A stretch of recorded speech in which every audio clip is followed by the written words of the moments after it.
Cara, o que você falou é sensacional. Tipo, querendo ou não, é muito importante pessoas como você, ou mesmo como eu, que não tem nenhuma capacidade de programação, né, desse conhecimento técnico, contribuir, porque é isso, cara. Tipo, o Bitcoin tem esse viés muito técnico, e tendo esse viés técnico, a gente acaba sempre vertendo por um tipo de comunicação.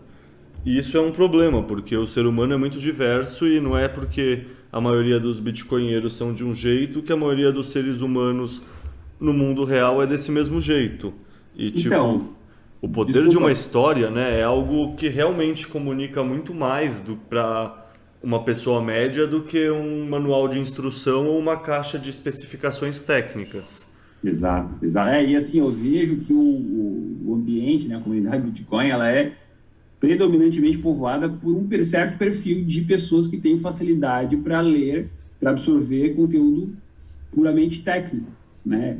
Sendo da área técnica ou não, né? Normalmente são pessoas que têm um perfil de ser autodidata, de ler conteúdo técnico com uma certa facilidade.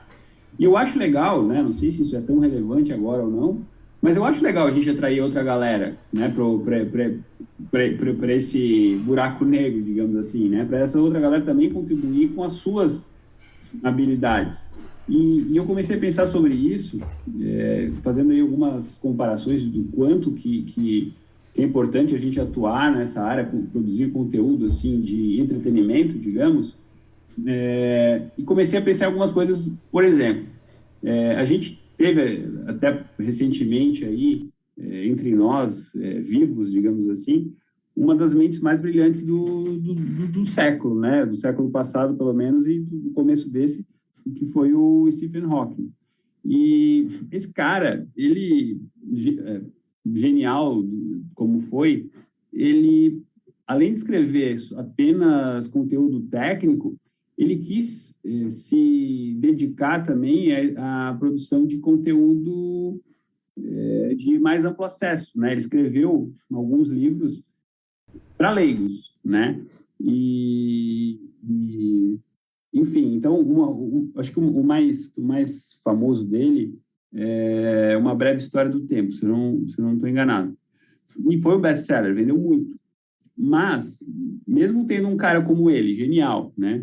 Falando sobre, tentando explicar para nós, leigos, assim, alguns dos mistérios do nosso universo, né? Do universo real onde a gente vive, qualquer volume do Harry Potter vendeu pelo menos o dobro desse livro do Stephen Hawking. Então, assim, o que isso me faz perceber?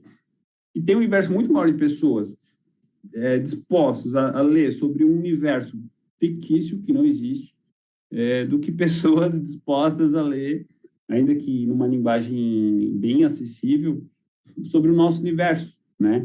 E tem uma outra comparação que eu gosto de fazer também, que é a respeito das publicações da Ayn Rand, que, né, foi uma filósofa objetivista, a mãe da escola objetivista de filosofia, e ela escreveu tanto ficção quanto não ficção, né? Então, vou citar aí como um livro de ficção dela, talvez o mais vendido, A Virtude do Egoísmo, né? Que é uma coletânea, na verdade, de 12 ou 13 artigos, né? E é um livro que tem mais ou menos 170 páginas. E um livro dela, talvez entre os mais vendidos de ficção, é A Revolta de Atlas, que né, às vezes é vendido em 3 volumes, né? Mas também às vezes em um só. Isso que somam aí mais de 1.000 páginas, são 1.100 páginas, né? E é engraçado que A Revolta de Atlas, tendo 1.100 páginas, vendeu quase 10 vezes mais do que A Virtude do Egoísmo de 170 páginas. Então, assim, a gente tem tanta gente assim mais disposta a ler um livro de 1.100 páginas de ficção do que um livro de 170 páginas né, assim, puramente técnico da mesma autora, né? E mais, quem lê A Revolta de Atlas consegue compreender aí muito bem a essência da filosofia que ela pregava, né? E, inclusive, já falei com pessoas que falaram assim, eu li A Virtude do Egoísmo e não entendi muito bem. Aí, quando eu li A Revolta de Atlas, eu entendi, né, o objetivismo. Então, cara, isso é muito bacana, assim, você poder usar esse instrumento para ventilar algumas ideias, né, as ideias que eu quero defender de liberdade, né, e a ideia do Bitcoin, enfim, para um público maior de pessoas. Isso aí tem sido o meu objetivo.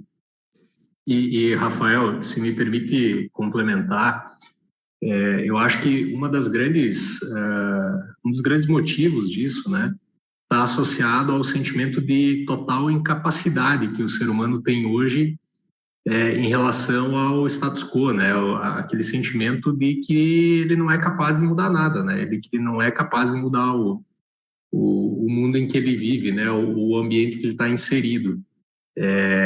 Você vê a notícia de corrupção, você vê a condenação e você vê a Suprema Corte anulando simplesmente tudo, né? Então, eu acho que a população, de uma maneira geral, ela prefere a ficção, por mais que o tema seja o mesmo, porque na ficção ela se insere naquele, né? Seja a ficção literária ou um seriado ou algo do gênero, que a pessoa consegue se desacoplar da realidade e imaginar, de fato, um mundo melhor, um mundo diferente, um mundo onde as coisas progridem, né? E eu acho que, de certa forma, todos nós aqui temos essa percepção em relação ao Bitcoin, de que realmente é um caminho, né? A minha capa lá no Twitter é a frase já manjada, né? Conserte o dinheiro, conserte o mundo, né? Então, eu acho que esse sentimento de incapacidade que a gente tem, talvez nós encontramos um caminho de fazer alguma diferença, né? Consertar um pouquinho do mundo, e talvez por isso que o caminho que você escolheu, e já deixo aqui os meus parabéns, né, pela obra, ainda não li, mas vou ler, sensacional, bem o que o Leta falou, né? Uma forma diferente de chegar nas pessoas, e muito bom. Eu já vou aproveitar também, porque eu acho que a gente tem que tomar um certo cuidado realmente da forma que tudo anda, né? Grande parte do que vocês falaram, tá, da parte técnica, da parte econômica e tudo mais, se você pegar uma galera, eles fazem questão de falar difícil para parecer que eles são inteligentes. E isso eu vejo como afasta as pessoas, achando, e aí entra nessa parte que vocês comentaram, da pessoa achar que ela é incapaz de compreensão. Às vezes as pessoas, para elas não perderem o status de que, olha, eu sou o cara foda do mercado financeiro, eu falo difícil, eu sou o cara foda da área de tecnologia porque eu falo difícil, e eu acho que em qualquer outras áreas, eu acho que a comunidade do bitcoinheira, ela tem que tomar esse cuidado para que isso não aconteça, porque a gente precisa que a comunidade sempre cresça, para que a gente se fortaleça mais ainda, porque a gente tem um objetivo único. Se a gente não tomar esse cuidado, talvez a gente caia exatamente nessa situação onde as pessoas não vão querer nem ouvir falar sobre Bitcoin, porque elas acham que elas nunca vão entender, ou elas acham que tem algum outro motivo que elas não interessam para ela. Eu falo isso para vocês porque eu tenho Cara, eu sou da área de tecnologia, eu trabalhei muito tempo na área de infraestrutura, e a parte tecnológica do Bitcoin, até um certo ponto, para mim, foi bem simples de entender. Mas você passar isso para uma pessoa leiga que não entende de tecnologia, nos termos técnicos, ou sendo arrogante o suficiente, né, arrogante para não saber explicar para ela de modo simples o que aquilo, como aquilo funciona, colocando dentro de um modo que ela, da vivência dela, que ela consiga entender, essa pessoa talvez não se interesse. E aí, quando você vai falar isso de uma forma mais complicada para ela, ela se desinteressa e nunca mais queira ouvir ou falar sobre o Bitcoin, né? Então, a gente tem que ter um certo cuidado. E eu vejo algumas pessoas dentro da comunidade já indo para essa parte da arrogância. São poucos ainda, mas eu acho que a gente tem que tomar um certo cuidado em relação a isso. Tem aquela linha de pessoas que acredita que não importa o que as pessoas individuais fizerem, só a teoria dos jogos e os incentivos econômicos já vão fazer o Bitcoin dar certo de qualquer maneira. O que é uma tese que, na verdade, eu até concordo.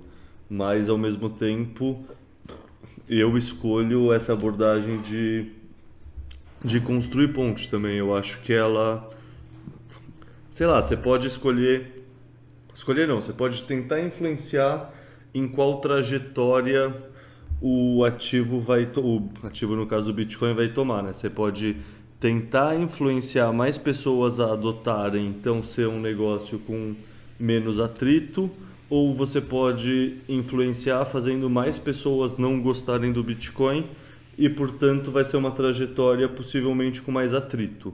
Eu acho que no final o ponto final é o mesmo, porque é um bem monetário com características técnicas superiores que deve ganhar essa competição darwiniana, né?